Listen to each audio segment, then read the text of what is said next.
Assalamualaikum warahmatullahi wabarakatuh. Selamat sore, salam sehat dan salam bahagia selalu. Teman-teman, berjumpa kembali kita di Desa Institut dalam program Sambal Desa, sama-sama belajar desa. Dan sore hari ini kita akan belajar bersama untuk melanjutkan topik kita di hari Kamis kemarin, keterkaitan dengan kerjasama desa. Jadi nanti kita secara langsung akan diberikan materi dari Direktur Pusbimtek Palira, Bapak Haji Nurazuki SPD yang selalu setia untuk memberikan materinya di setiap hari Kamis.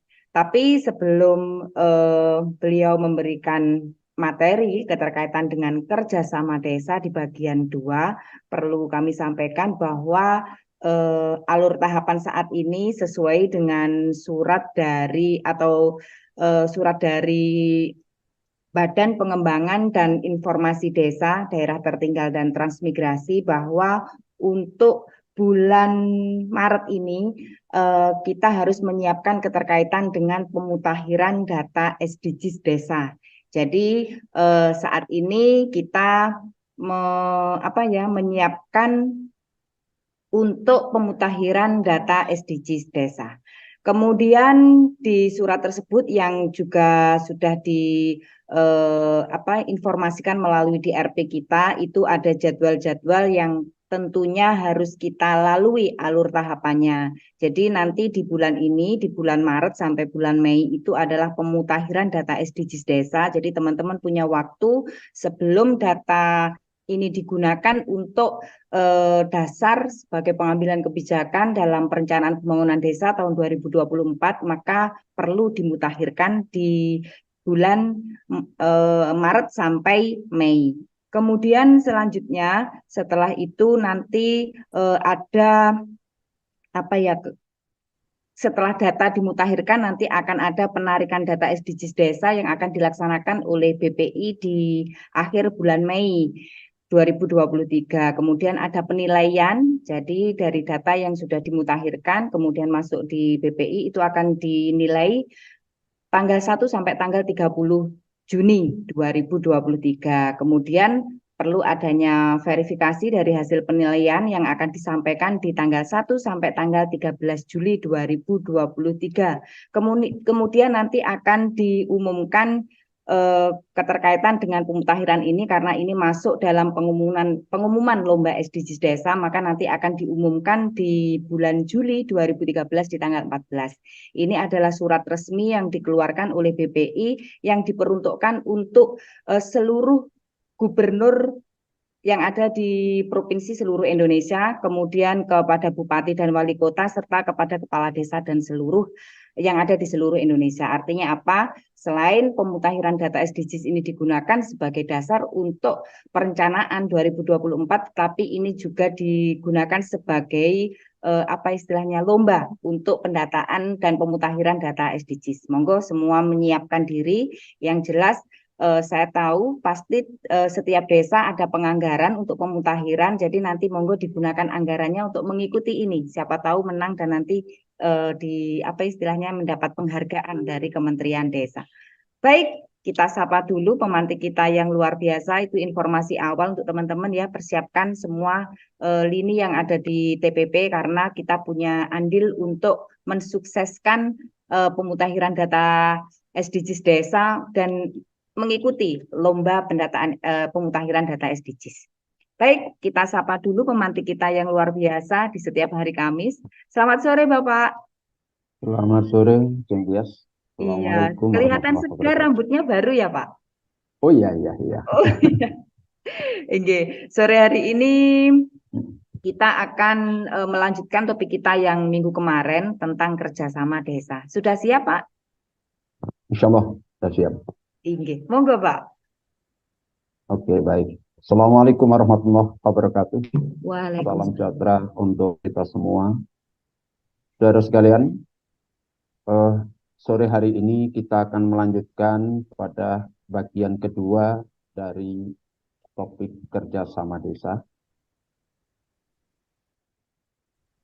Sebelumnya, saya juga perlu sampaikan, eh,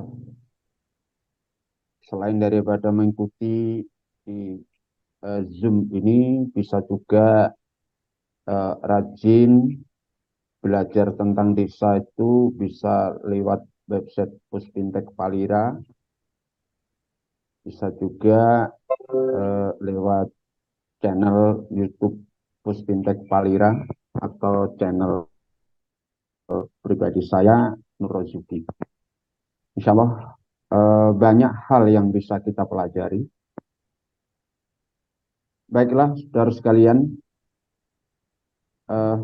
mohon izin saya untuk share screen. Hmm.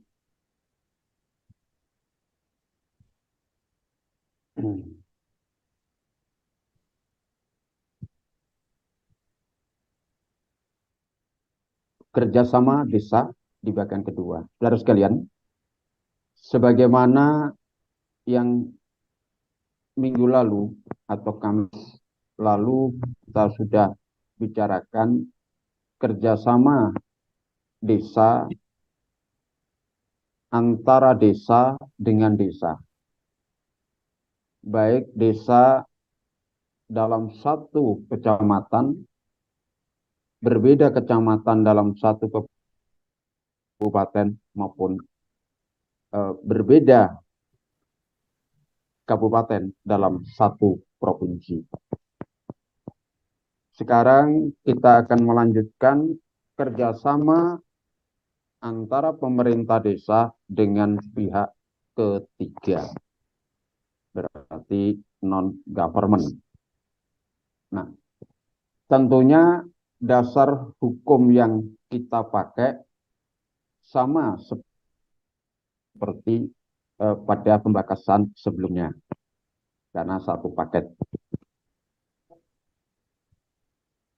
Dari dasar hukum yang saya sampaikan ini, saya mewanti-wanti desa sudah seharusnya memiliki peraturan desa sebagaimana ini, minimal sebagaimana yang saya tuangkan ini. Itu baru akan bisa melakukan kerjasama. Sekali desa ini sudah ada kerjasama dengan desa lain atau pihak lain, tetapi desa tidak punya perdes tentang kerjasama desa.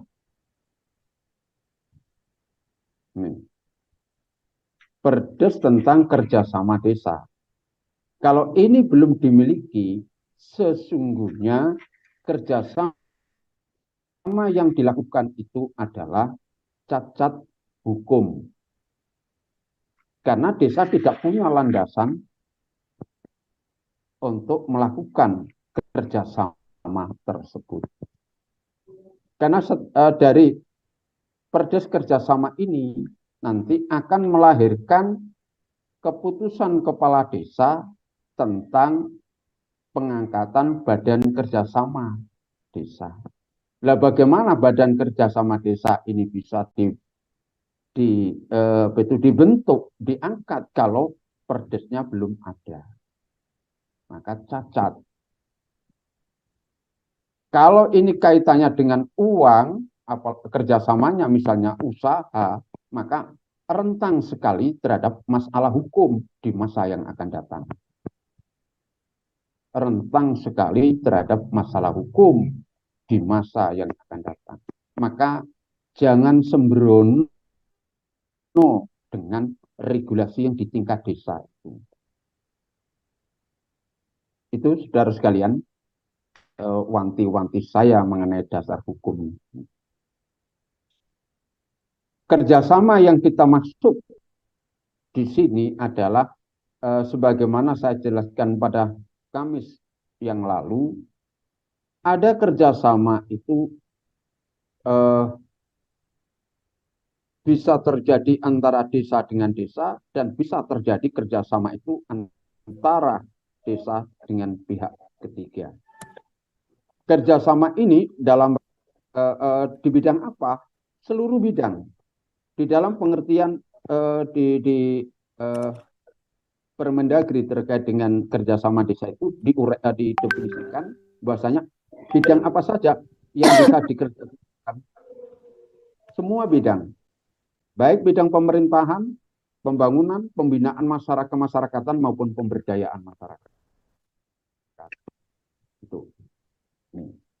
Nah, kerjasama ini agar semakin apa itu paham. Jadi saya apa itu ulang untuk kilas balik daripada supaya runtut generalisasi penjelasan saya nanti. Ada kerjasama antar desa dan kerjasama dengan pihak ketiga.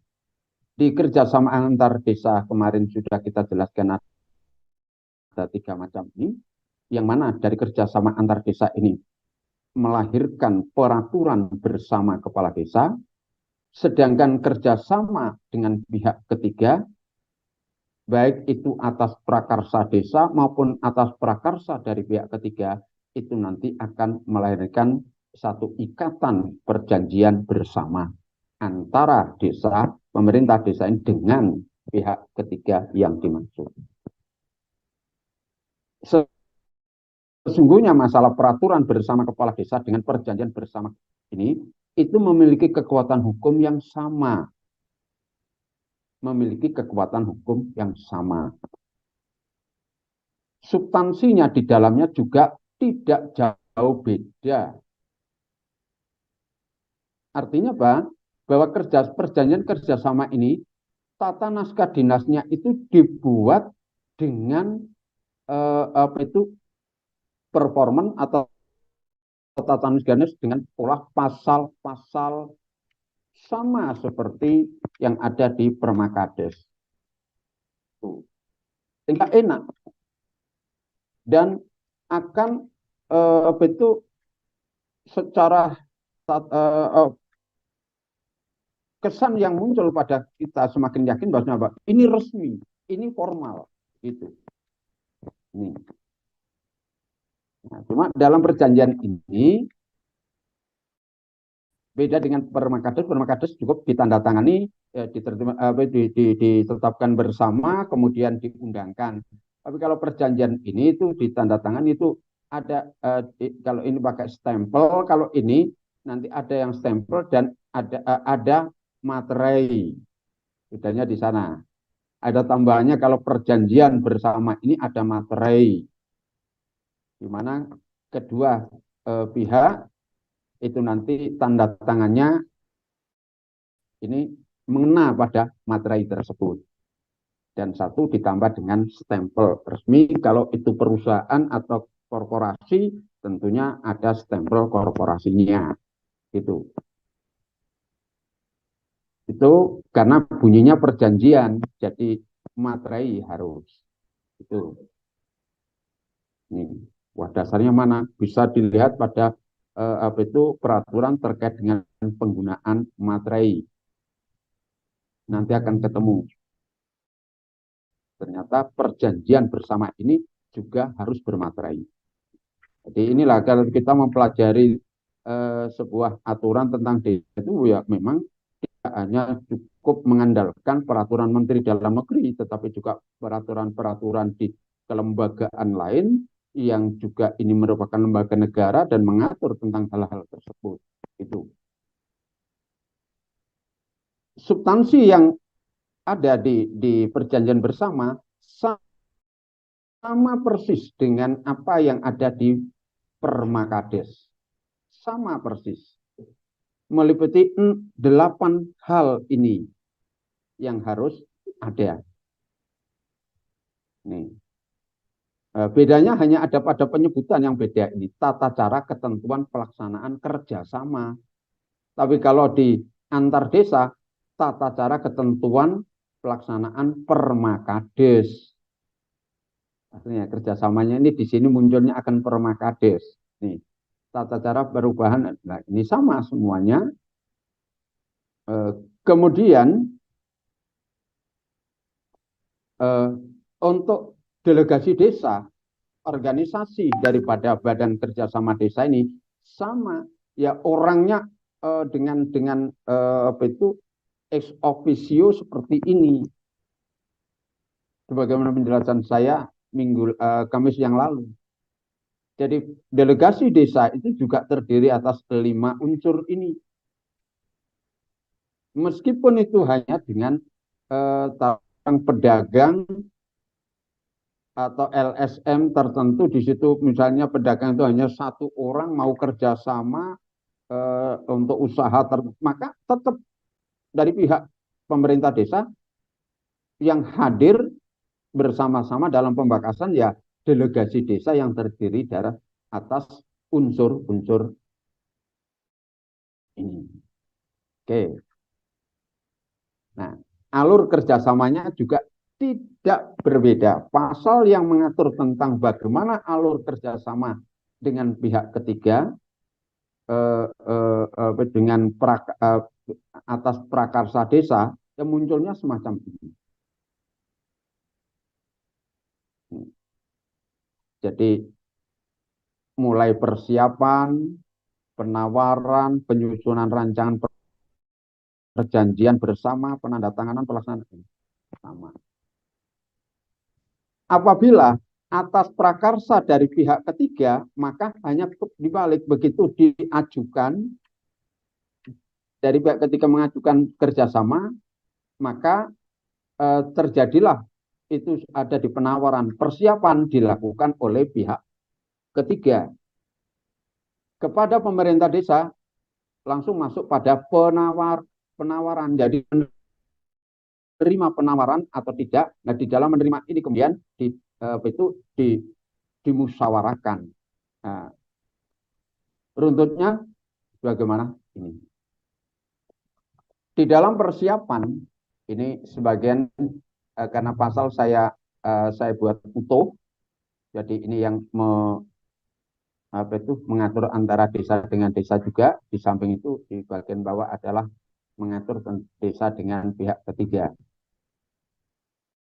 Ini. Pemerintah desa melakukan inventarisasi atas bidang yang akan dikerjasamakan. Bidang yang akan dikerjasamakan itu disusun dalam skala prioritas dan harus dibahas dalam musyawarah desa. Jangan lupa musyawarah desa ya, bukan musyawarah yang diselenggarakan oleh pemerintah desa. Oke. Bidang atau potensi desa yang telah disepakati untuk dikerjasamakan itu harus tertuang di dalam RPJM desa maupun RKP desa. Oke. Nah, desa juga harus menyiapkan informasi yang lengkap mengenai badan bidang yang potensial untuk dikerjasamakan. Itu. Ini. Dari situlah kemudian harus juga dianalisa manfaatnya, biaya kerjasamanya ini sehingga apa? Ini bisa terencana dengan baik dan terukur, tidak asal. Itu. Dari situlah kemudian membuat kerangka acuan berdasarkan informasi, data, analisis manfaat. Ini kalau dalam pembuatan REP kan pasti ada analisis harga dan sebagainya. Nah, ini terkait dengan kerjasama adalah analisis manfaatnya. Itu yang penting. Karena apa? Percuma kalau melakukan kerjasama bidang tertentu, tapi tidak ada manfaat sama sekali untuk masyarakat. Jadi asas manfaat ini adalah masyarakat, bukan manfaat untuk para pemangku kepentingan desa. Ini. Baru kemudian pada analisis biaya untuk kerjasamanya. Lalu mempedomani peraturan yang mengatur. Ini terkait dengan lingkungan hidup, tata ruang yang ada di kabupaten itu juga harus perlu dipedomani. Karena apa? Apabila kerjasama ini ternyata menggunakan space tertentu yang ada di wilayah desa untuk kegiatan atau usaha tertentu, benarkah ini boleh dipakai berdasarkan Perda tentang RT RW-nya? Kemudian bagaimana dengan Perdes tentang penataan desa? Boleh enggak itu dipakai? Supaya nanti tidak bertentangan dengan RT RW, artinya rencana tata ruang wilayah itu, dan juga tidak bertentangan dengan penataan desa. Nih. Oke. Ini ketika kita melakukan persiapan untuk bisa kerjasama dengan desa lain ataupun dengan pihak ketiga. Jadi sudah direncanakan. Kapan ini? Ketika menyusun RPJMDes itu sudah bisa. Nanti untuk bidang ini terkait dengan ini nanti akan kita lakukan kerjasama dengan pihak lain. Ini nanti akan kerjasama dengan desa lain dan seterusnya dan seterusnya. Semuanya terencana. Itu. Sehingga harus tercantum di dalam RPJMDes. Tentunya kalau di RPJMDes ada, maka di RKP bisa dimunculkan. Begitu. Nah, tentang proses tawar-menawar, penawaran ini bisa kalau dengan pihak ketiga, ini kalau penawaran dari pemerintah desa bisa mengumumkan penawaran kepada pihak ketiga untuk kerjasama mungkin investasi. Contohnya, jika pihak ketiga ada yang tertarik, maka silakan dilanjutkan dengan aktivitas alur berikutnya dari pihak ketiga menyampaikan ada yang kalau tawaran itu dari pihak ketiga, maka desa menerima. Setelah desa menerima, kemudian BPD menyelenggarakan musyawarah desa, sepakat atau tidak menerima tawaran itu. Kalau BPD setelah sepakat, maka dilanjut dengan alur daripada munculnya kerjasama desa dengan pihak ketiga tadi.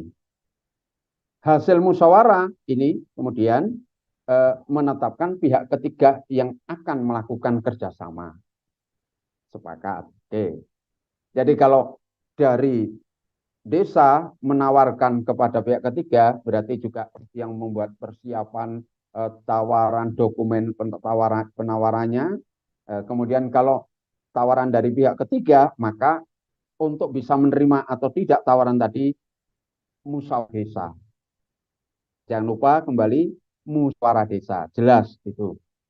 Jadi tidak boleh sepihak kepala desa atau pemerintah desa, tapi BPD lah yang harus menyelenggarakan musyawarah desa dulu untuk minta kesepakatan daripada peserta musyawarah desa. Ini. Kemudian, saudara sekalian, untuk menyusun rencana kerja perjanjiannya. Jika pemerintah desa ini punya rancangan perjanjian bersama dengan pihak ketiga, maka rancangan perjanjian bersama ini dengan pihak ketiga itu wajib dikonsultasikan pada masyarakat. Artinya apabila kerjasama itu tawaran dari pemerintah desa, maka Musdes dulu minta mengkonsultasikan pada masyarakat.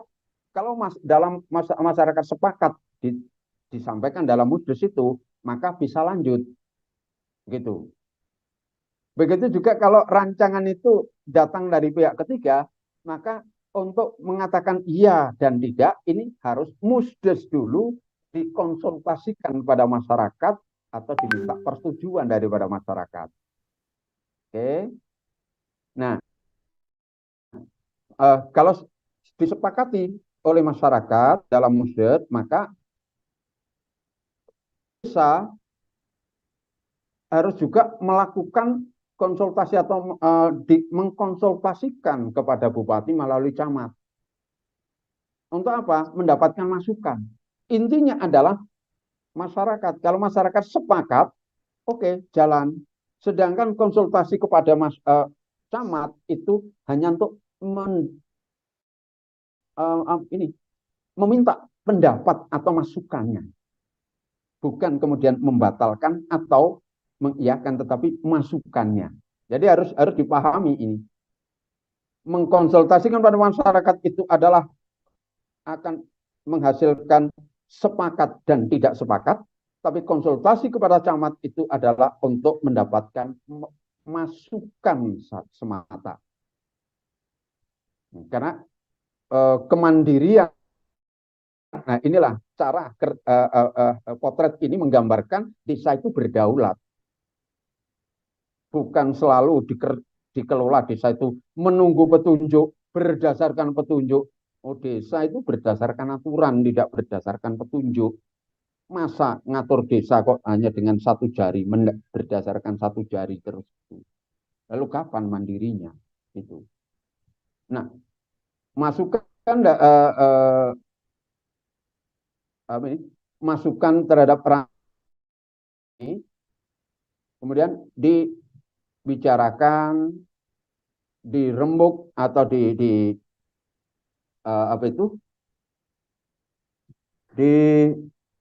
ditawarkan kepada pihak ketiga, dan ada batas waktunya dalam 20 hari.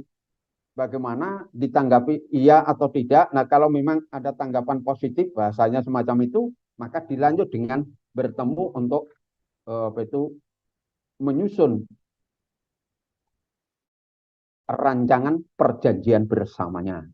Itu. Oke. Nah, sekarang tentang penandatanganan ini, kalau Permakades sudah kemarin pelaksanaannya dan apa namanya, dan ini untuk pihak ketiga tidak jauh beda atau ya tidak beda dengan bagaimana setelah munculnya Permakades. Kepala desa menandatangani rancangan perjanjian bersama pemerintah desa dengan pihak ketiga itu paling lama 7 hari. Setelah rancangan sudah dibuat, terhitung ini dasarnya adalah hari kerja ya, bukan hari kalender. Hari kerja untuk terhitung sejak disepakati. Ketika sudah sepakat, maka selama-lamanya 7 hari harus sudah ditandatangani bersama. Penandatanganan perjanjian bersama itu disaksikan oleh camat atas nama bupati. Karena camat ini sebagai mediator, sebagai mediasi atau yang terus melakukan pembinaan dan pengawasan terhadap pemerintah desa. Dan baru pelaksanaannya sesuai dengan ruang lingkup perjanjiannya juga harus dilakukan penatausahaan yang benar oleh kedua belah pihak.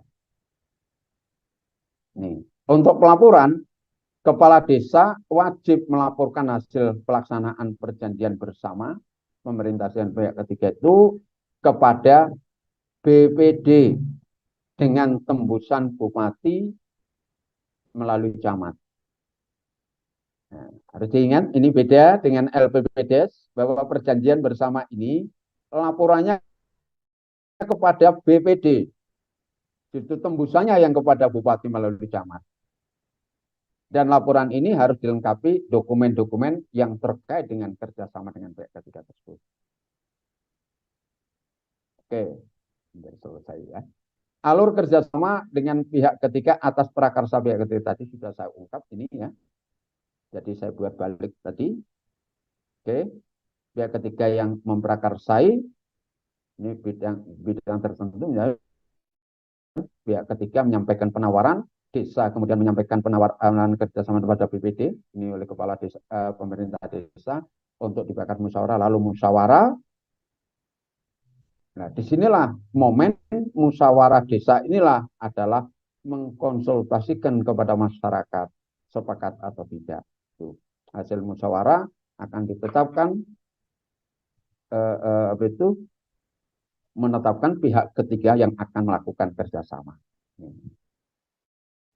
Oke, jika terjadi perubahan, maka di dalam perjanjian itu juga harus diatur bagaimana perubahan dan berakhirnya kerjasama. Ini harus diatur. Suatu saat kalau terjadi perlu adanya perubahan, maka pasal-pasal yang mengatur tentang ini harus jelas. Jadi tidak jauh beda dengan Permakades. Nih, ya. Jadi karena substansinya juga sama. Nih. Perubahan atau berakhirnya kerjasama desa dengan itu berpedoman pada ketentuan peraturan perundang-undangan. Yang mana ini? Misalnya sekarang begini, terhadap kerjasama untuk penggunaan tanah kas desa, aset desa. Maka maksimal kerjasama itu berakhir adalah mengacu kepada peraturan Menteri Dalam Negeri tentang aset desa. Ternyata di peraturan Menteri Dalam Negeri itu bahwa itu kerjasama dengan penggunaan aset desa itu atau serah apa itu bangun guna serah atau bangun serah guna itu bangun guna serah ya itu 16 tahun. Bahasanya gini, kontrak terhadap aset desa itu paling lama jangka panjang itu 16 tahun. Maka itu yang harus jadikan pedoman. Tidak boleh kemudian melampaui ketika perjanjian ini misalnya ya aset desa itu digunakan rest area oleh investor. Lalu perjanjiannya 50 tahun. Nggak bisa. Itu bertentangan dengan Permendagri. Sama seperti ada mungkin ini teman-teman ada yang tanahnya itu tanah desa kena itu ini untuk anu ya itu jalur itu dipakai dan di situ disewakan itu kalau menurut undang-undang yang mengatur Pertamina itu 25 tahun jangka panjang. Tapi kalau aset desa itu 16 tahun. Mana yang dipakai? Desa harus kukuh pada 16 tahun. Jangan mau yang 25 tahun. Anda menyewa saya aturannya ini. Gitu. Jadi orang yang menyewa harus ikut aturan yang menyewakan. Gitu. Oke, ini tentang ini penting banget berakhirnya gitu ya. Oke, tinggal sedikit ini. Nah, oh ya, ini sudah saya ungkap ini ya. Baik. Terima kasih ini. Lanjut. Nah, jika terjadi perselisihan ya, tidak jauh beda dengan perjanjian-perjanjian yang lain dengan pihak ketiga itu bahwa setiap kali perselisihan timbul dalam kerjasama desa ini harus diselesaikan secara musyawarah. Kedepankan musyawarah yang dilandasi oleh semangat kekeluargaan. Dua kata kunci ini sangat penting. Musyawarah, kekeluargaan. Nah, apabila terjadi perselisihan dalam satu wilayah ya kecamatan, maka penyelesaiannya difasilitasi oleh camat atau sebutan lainnya. Kalau perselisihannya itu antar camat, maka difasilitasi bupati. Kalau perselisihannya kerjasama dengan antara dua desa tapi antar kabupaten, maka apabila perselisihan difasilitasi oleh gubernur.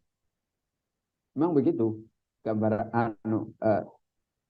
jadi kalau antar kecamatan itu desa di dua kecamatan yang berbeda, maka bupati. Tapi kalau antar desa dalam satu kecamatan, maka camat untuk memediasi terhadap perselisihan. Itu ringkasnya seperti itu. Begitu juga apabila terjadi kerjasama itu dengan pihak ketiga. Jadi tidak jauh beda. Kemudian penyelesaian ini perselisihan itu harus juga mengacu kepada bentuk ini peraturan perundang-undangan atau ketentuan perundang-undangan yang berlaku. Nah ini tadi yang termasuk saya kasih contoh tentang Pertamina yang kerjasama penggunaan lahan milik desa tadi. Hasil kerjasama desa itu merupakan pendapatan desa dan wajib masuk rekening kas desa. Yes. Ini penting ini. Oke. Hasil pelaksanaan kerjasama desa berupa barang menjadi aset desa. Nah, oke, ya, jelas itu aja, gampang ini ya. Laporan dan evaluasi hasil kerjasama desa. Nah, BKAD melaporkan ini kalau apa itu melaporkannya itu kepada BPD. Pemerintah desa melaporkan laksanaannya kepada itu dalam musyawarah desa. Jadi ada laporan ini disampaikan terhadap itu langsung kepada masyarakat di dalam musyawarah desa. Tapi kalau kerjasama dengan antar kedua kepala pemerintah desa itu BKAD kepada BPD. Kepala desa melaporkan pelaksanaan kegiatan ini kepada camat, bupati. Ini kemudian laporan dimuat dalam laporan di LPPDes ini. Laporan itu dimuat dalam LPPDes. Artinya penyampaian laporan kerjasama ini masuk dalam LPPDes dan kepada bupati kan LPPDes ini. Nah, berdasarkan laporan BKAD ini dan hasil musyawarah ini kepala desa bersama BPD melakukan evaluasi. Hasil evaluasi itu. Baik, itulah yang dapat saya sampaikan pada saudara sekalian. Saya kembalikan pada Jeng Tias. Monggo. Iya, terima kasih banyak Pak Nur, luar biasa materinya. Jadi kita punya wawasan keterkaitan dengan sampai ke pelaporannya. Jadi pertanggungjawaban keterkaitan dengan kerjasama desa. Kita akan buka forum diskusinya, jadi teman-teman bisa bergabung bersama kami. Untuk materi nanti akan kita share di grupnya Sambal Desa. Jadi teman-teman nanti bisa mendapatkan materinya Pak Haji nanti di grup. Baik, kita membahas bersama yang telah disampaikan oleh beliau, tapi sebelumnya kita punya pertanyaan Pak Haji ini dari apa istilahnya dari pertemuan kemarin masih ada satu pertanyaan yang belum kita bahas.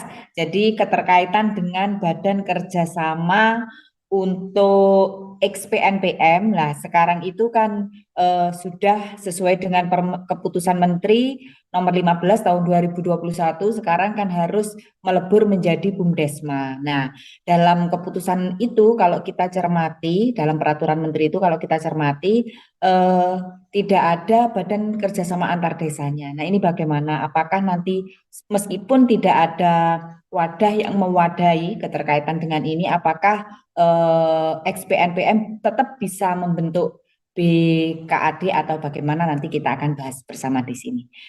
Baik, sebenarnya di sini juga sudah ada yang open mic. Kang Iman selalu setia untuk juga memberikan apa istilahnya referensi ilmu juga kepada kita tentang topik sore hari ini khususnya. Baik, monggo Pak, kita sebelum membuka forum diskusi yang baru, kemarin ada pertanyaan seperti itu, kita bahas bersama di sore ini. Ya. Ya. Saya ketika awal ini muncul ada ada BUMDesma, kemudian ada BUMDesma LKD.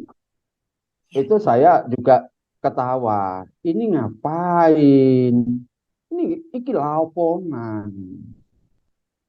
Ya, enggak perlu begitu sebenarnya. Sederhana banget ya. Ketika MAD musyawarah antar desa yang diselenggarakan oleh BKAD BUMDesma bersama itu, di sana kan menghasilkan permakades. Nah, permakades ini ya tentunya munculkan mirip di dalamnya itu supaya muncul laksana ADART-nya BUMDes. Dengan demikian semua sudah teratasi di situ.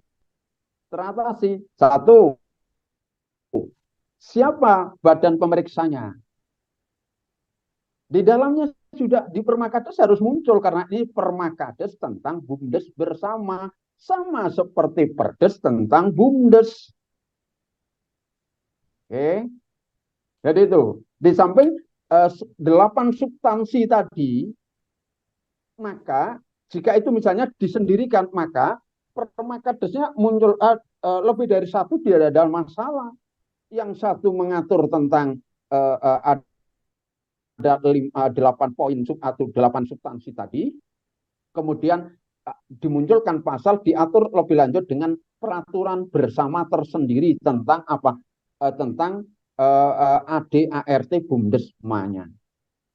Dari situlah sudah lengkap akhirnya forum tertinggi Bumdesma ini siapa? Akan ketemu. Kemudian komisarisnya siapa? Akan ketemu. Pemeriksa siapa? Ketemu. Pelaksana Bumdes bersama siapa? Ketemu, diatur di dalam Permakades tentang apa itu ADART Bumdes bersama. Nah, saran saya ini munculnya pasal terkait dengan personalia tadi, kita mulai dari sini. Pengurus Bumdes bersama sebaiknya dikasih screen adalah tidak boleh merangkap menjadi pelaksana Bumdes desa masing-masing di wilayah kerjasamanya, supaya tidak ada double job. Jika yang dipilih atau terpilih nanti ternyata salah satunya adalah dia ini adalah pengurus atau pelaksana Bumdes di desa tertentu, maka dia harus mengundurkan diri dari Bumdes di desanya supaya konsen dengan Bumdes bersama. Nih, yang kedua, sebaiknya pilihlah yang profesional terkait dengan komisaris.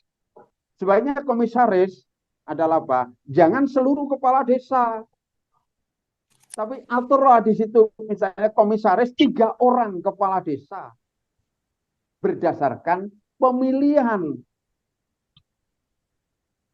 Jadi Permakadesnya mengatur sampai di situ. Kemudian pemeriksanya adalah 3 orang dari BPD. Nih, BPD yang anu. Lalu masa jabatannya, komisaris, pemeriksa maupun lain dengan pelaksana Bumdes ya. Untuk komisaris dan pemeriksa, saran saya pasal yang mengatur ini masa jabatannya gunakan paruh dari masa jabatan penuh mereka sebagai jabatan di desanya. Jangan pakai 5 tahun, gunakan yang 3 tahun. Karena nanti kalau pakai 5 tahun, apalagi 6 tahun, maka mereka yang menjadi komisaris berarti harus kepala desa baru. Karena nanti jangan sampai terjadi di tengah-tengah putus. Ya sudah tidak kades lagi. Jadi harus beda masanya. Masa jabatannya. Menjadi Dewan Komisaris 3 tahun, 3 orang. Dewan Pemeriksa 3 tahun, 3 orang. Begitu. Sehingga BPD pun juga demikian, karena BPD masa jabatan 6 tahun ya. Kepala desa 6 tahun. Tuh. Ini. Nah, dari sinilah nanti di situ munculkan forum tertinggi Permakades apa? MAD. MAD itu siapa? Dari sini akan muncul. Sehingga apa? BKAD yang sekarang sudah tidak ada, no problem. Karena forum tertingginya ternyata adalah Dewan Komisaris, Dewan Pemeriksa, kemudian pengurus pengelola Bumdesma, kemudian para direktur Bumdes desa yang menjadi kerjasama, misalnya, lalu kepala desa yang seluruh yang menjadi kerjasama, pengurus atau ketua BPD yang menjadi kerjasama, selesai. Itu. Jadi forum tertinggi harus diatur di dalam di Permakades itu tentang ADART-nya. Munculnya di situ. Kalau di Bumdes di desa kan jelas sekali forum tertingginya adalah Musdes. Nah, kalau di tingkat Bumdes bersama, forum tertingginya gunakan istilah MAD, musyawarah antar desa oleh yang dihadiri oleh apa? Delegasi desa. Delegasi desa itu siapa? Nah, dituangkan secara detail. Begitu, Jeng Tias, terhadap pertanyaan ini. Insya Allah Iya. kalau dengan cara itu nanti enggak bingung. Sekarang kan bingung dah ini. Nah, ini BKAD-nya enggak ada terus gimana ini? Nah, ternyata kuncinya adalah apa? Regulasinya yang dibuat. Nah, sepanjang yang diketahui Jeng Tias, Permakadesnya tentang BUMDes itu ngatur tentang apa? Selama ini yang Jeng Tias ketahui loh. Contoh Permakadesnya itu bagaimana? Oke, berarti kan semua tergantung dari apa ya istilahnya peraturan bersama kepala desa itu. Jadi nanti biar biar semuanya bisa aman, semua diatur dalam permakades tersebut. Iya. Baik, Kang Iman bisa bergabung bersama kami.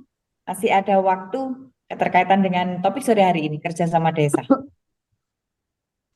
Terima kasih Mbak Tias, bisa didengar ya. Iya, jelas.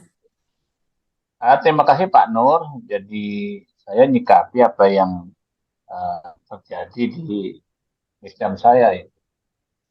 Satu, peristiwa adanya BSG gitu ya, bangun serah guna, ada juga bangun guna serah. Dan kalau yang kerjasama juga ada.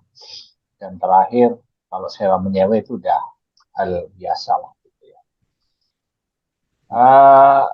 Tentang kerjasama, tadi disampaikan oleh Pak Nur, yaitu terhadap aset desa. Itu memang yang paling harus disikapi bersama-sama oleh lembaga desa, khususnya pemerintah dan BPD, serta nanti kontrolnya oleh masyarakat itu, kaitannya dengan kerjasama BK sama BSG. Karena ini membutuhkan waktu yang lama dan butuh persetujuan dari Bupati.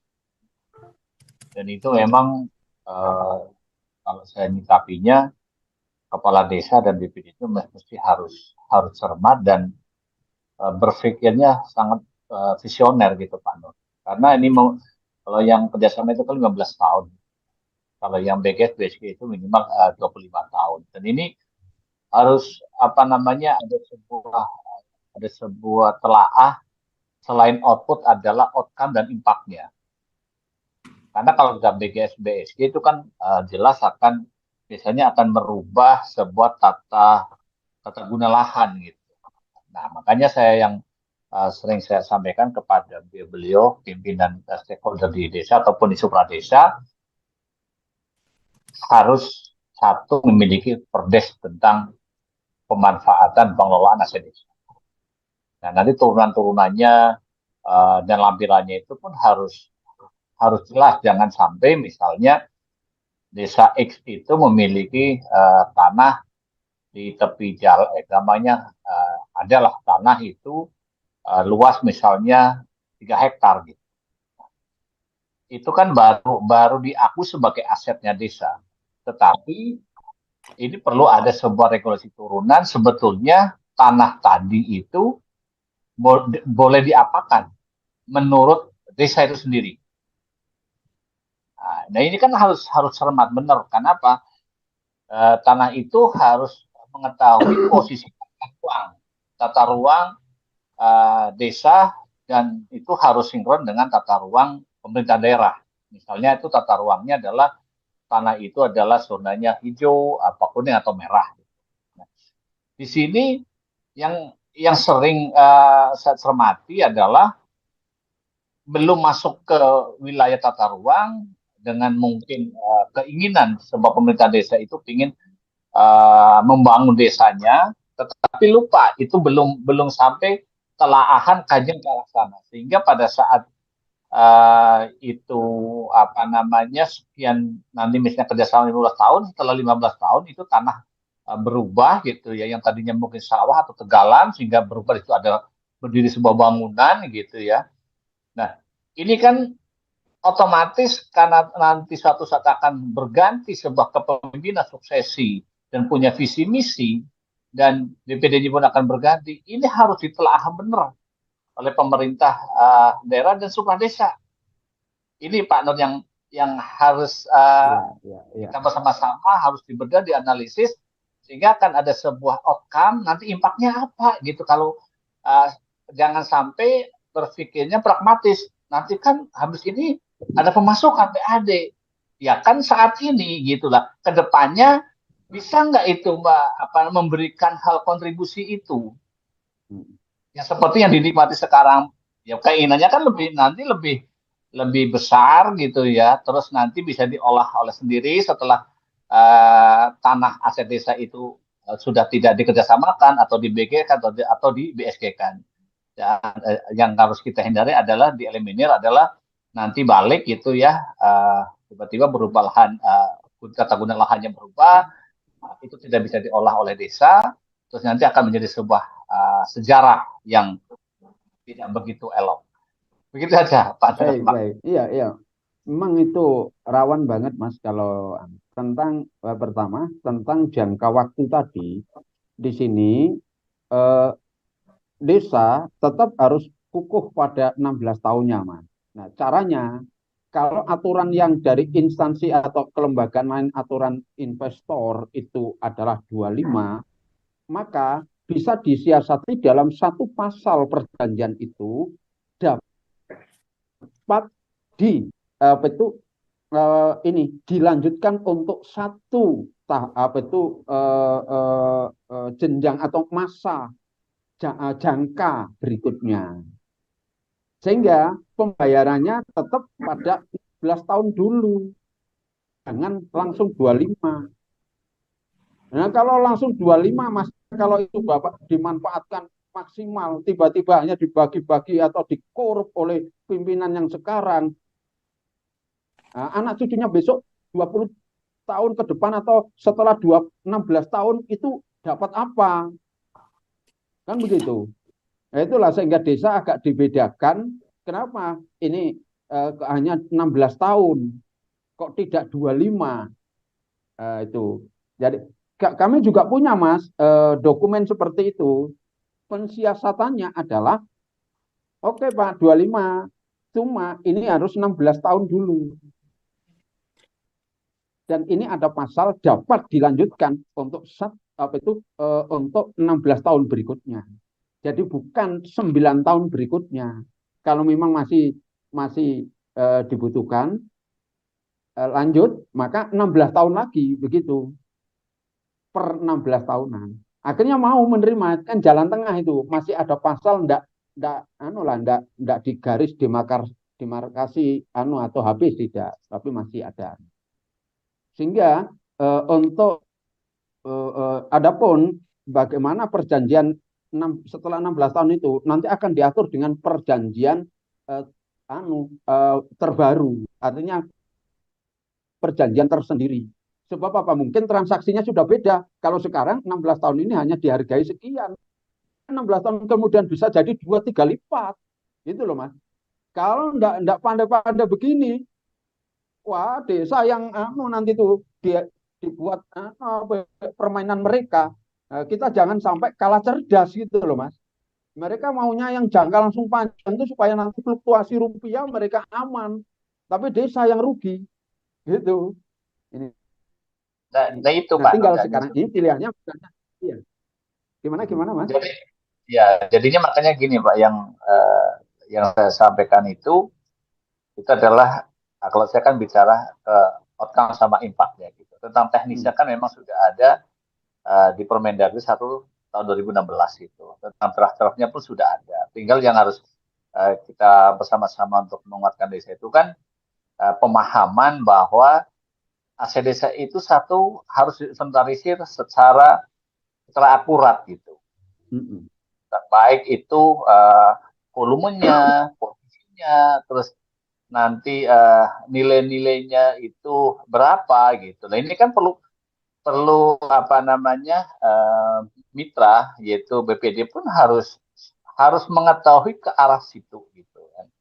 Sehingga Pemdes itu menjadi bagian yang utuh dari sebuah penyelenggaraan dan pemanfaatan daripada aset desa. Jangan sampai aset desa yang dimiliki oleh desa itu yang tadi itu misalnya kayak kerjasama itu kan 15 tahun itu kan harus harus izin ke bupati, itu kan harus panjang lah. Nah, ini kan Supra Desa perlu menguatkan bagaimana sebuah proses itu harus dilalui gitu ya, dan itu step by stepnya tidak bisa potong, oh ini dulu ini ya, pokoknya harus berurut gitu. Nah ini memang ini pekerjaan kita bareng-bareng sih, semua apa namanya yang orang-orang yang mencintai tentang desa gitu. Dan tentunya saya setuju itu Pak Nur, untuk nanti akan sampai dilanjut ke season yang ketiga ya, saya ngikutin. Terima kasih Pak Nur.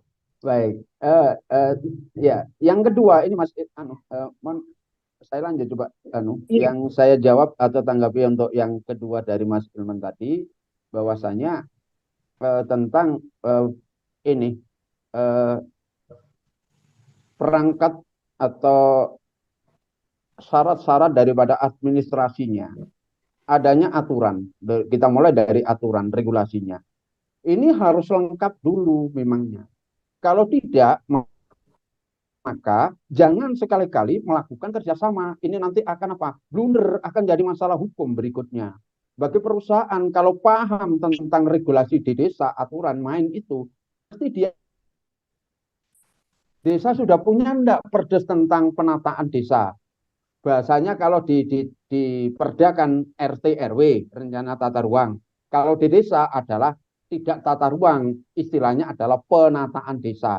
Nah, dalam penataan di Perdes ini, benar apakah di lahan yang akan dikerjasamakan tadi itu diatur nanti itu perencanaannya untuk apa? Benar enggak? Kemudian disinkronkan dengan dengan RT RW. Ini sinkron enggak ini? Jangan-jangan ini kawasan hijau, enggak boleh ini nanti ada gedung, enggak boleh coklat ini. Kalau ini hijau, oh berarti enggak bisa, kan begitu kan. Jadi itu satu, perdes tentang penataan desa. Kemudian perdes tentang aset desa. Harus ada. Perdes aset desa ini pun juga akan muncul ditindaklanjut dengan perkades-perkades tentang pemanfaatan aset desa, tentang sampai juga dengan keputusan kepala desa, dan itu harus urut ada, memang harus itu, karena ini terkait dengan kerjasama tentang aset desa dengan pihak ketiga, sehingga nanti itu kita tidak mewariskan satu masalah, apalagi kalau sudah masalah itu terkait dengan aset desa, sudah hancur. Siang ini tadi Mas Ilman, saya ada WA dari wilayah Lampung, dari Lampung itu tanah ini, tanah milik warga, selama ini juga dikerjakan dengan persil itu loh Mas, dipersil oleh warga dan dikerjakan oleh orang itu lebih dari 20 orang. Tiba-tiba diklaim itu adalah aset desa. Malah ada yang dijual. Akhirnya apa? Terjadilah gugatan. Rakyat melawan pemerintah desa sendiri. Sampai ke kasasi, menang rakyatnya. Apa enggak malu Mas itu? Oh. Lahannya berapa Mas? Itu total lahannya hampir 100 hektar. Anda bisa bayangkan itu. Prosesnya itu sampai 7 tahun Mas, proses sampai ke kasasi. Energi habis kan untuk itu. Lalu di desa itu tidak mengedepankan musyawarah kekeluargaan, justru dimunculkan ada kelompok pro kontra, lalu saling menteror, akhirnya sampai apa? Pemerintah desa karena kekuasaannya itu kemudian melakukan peradilan adat, menghukum orang-orang yang menuntut itu diisolasi. Warga yang lain tidak boleh bersilaturahmi dengan orang-orang itu, sekitar 27 orang itu. 27 keluarga. Ini kan ngeri Mas ini, desa Mas itu. Satu desa. Bahkan ada salah satu keluarga dari yang kena hukuman adat tidak boleh dikunjungi tadi itu. Ketika kesusahan ada keluarga yang meninggal, masyarakat yang lain, warga yang lain ini takziah itu dihukum Mas. Ini kan sudah tidak Pancasila lagi. Jadinya. Ini loh Mas Anu. Jadi saya menanggapi tadi itu panjang Mas, kira-kira ya setengah halaman kalau diketik itu WA-nya itu. Jadi belum saya tanggapi itu Mas, saya baca tadi, waduh, ini kan Indonesia ini, masa ini hukuman kok seperti ini? Ini kan berarti ngajaknya adalah perang di dalam satu kampung itu.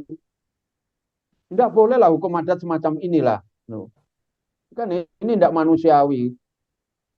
Bayangkan Mas, takziah itu loh dihukum Mas. Dikasih sanksi adat sampean. Inilah Mas. Nah, kita jangan sampailah terjadi hal semacam itu. Maka apa? Regulasi-regulasi di tingkat desa ini harus kita siapkan supaya tidak terjadi hal-hal yang tidak diinginkan di masa yang akan datang. Saya yakin teman-teman itu di desa, kalau memulainya menata desa itu dari regulasinya dulu, berarti itu karma digelar akan bisa jalan dengan baik. Tuh. Saya kembalikan pada Jeng Tias, monggo.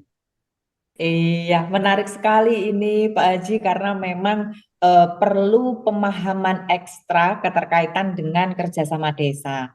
Memadukan beberapa desa menjadi satu, apa istilahnya, satu pemikiran, kemudian memahami keterkaitan dengan bagaimana asetnya nanti, kelembagaannya nanti, kemudian bagaimana bagi hasilnya sampai pertanggungjawabannya, itu memang perlu apa ya istilahnya. Kalau tadi materinya Pak Haji sudah sangat jelas karena dengan melibatkan kecamatan yang kemudian ada bupati dan sebagainya, itulah. Jadi kerjasama desa memang perlu pemahaman ekstra karena memang nanti akan melibatkan bukan hanya satu desa yang mengaku, tetapi banyak desa yang namanya juga kerjasama desa. Baik, sekali lagi titik kritisnya adalah lengkapi regulasinya. Jadi dalam regulasi itu apapun titik komanya itu harus dipahami dan sudah harus tertuang di sana. Jadi nanti biar tidak ada dusta di antara kita gitu ya Pak Haji. Jadi memang benar-benar kalau memang desa dampingan kita ingin melaksanakan kerjasama, jadi ya kita selaku tenaga pendamping profesional paling tidak bisa memfasilitasi keterkaitan dengan dasar atau regulasi yang mendasari keterkaitan dengan kerjasama itu. Menarik sekali Pak dan luar biasa. Topik sore hari ini sangat bermanfaat, menambah ilmu bagi kami selaku tenaga pendamping profesional untuk mendampingi dan memfasilitasi desa dalam melaksanakan proses kerjasama desa. Terima kasih Bapak, closing statement untuk sore hari ini. Terima kasih. Sebelum saya closing statement, pesan saya pada teman-teman, dengan adanya peleburan PNPM ke Bumdesma, maka cobalah ini jadikan momen untuk menata ulang permakadesnya. Permakades jangan hanya cukup pada seperti perjanjian bersama, tetapi harus menuangkan laksana ADART-nya Bumdes. Tapi ini Bumdes bersama, begitu. Supaya tidak jadi masalah yang akan datang. Dan ketika ada masalah, saya yakin salah satunya yang disalahkan adalah pendamping desa. Saya yakin karena itu, iya, karena Bumdes ini wilayahnya Kemendes kok. Yakin itu. Lah pendampingnya gimana? Gitu. Wah, pasti itu. Ini. Jadi hati-hati, momen ini momen dengan dileburnya Bumdes untuk apa itu LKD ke Bumdesma, itu jadikan ambil hikmahnya ini untuk momen menata ulang Bumdes bersama secara profesional, secara baik, mulai dari regulasinya harus jelas, sehingga tidak ada lagi pertanyaan bagaimana kalau tidak ada BKAD-nya lagi, maka tidak akan ada lagi pertanyaan seperti itu. Karena apa? Sudah ada aturannya. Begitu. Dan terima kasih sebagai statement akhir saya, closing statement saya, bahwa kerjasama tentang desa ini janganlah dipandang sederhana, tetapi janganlah dipandang sulit. Mulailah dari regulasi ditata. Saya yakin semuanya akan bisa itu berjalan. Karena apa? Aturannya dulu yang harus dimunculkan. Dimatangkan peraturannya dulu. Terima kasih. Kurang lebihnya mohon maaf.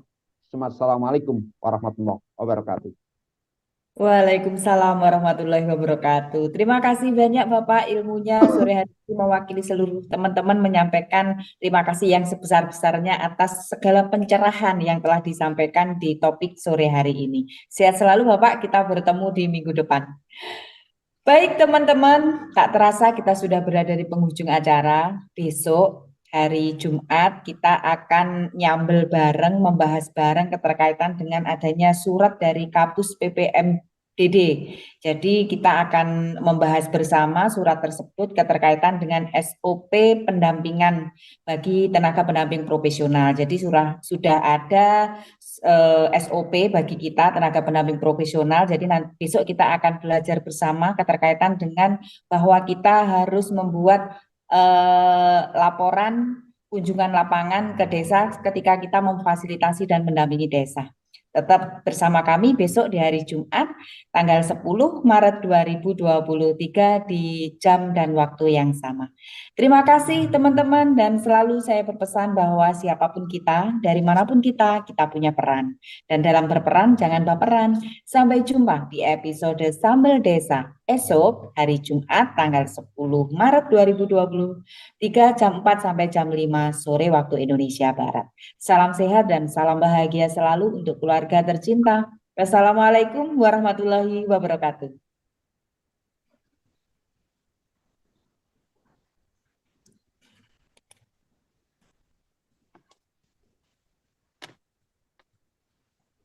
Terima kasih banyak Bapak. Terima kasih. Iya, luar biasa Pak. Inggih, sehat selalu nggih. Alhamdulillah, insya Allah mudah-mudahan lah. Kita tunggu lagi nanti di hari Kamis dengan topik yang baru yang tentunya sangat bermanfaat bagi kita.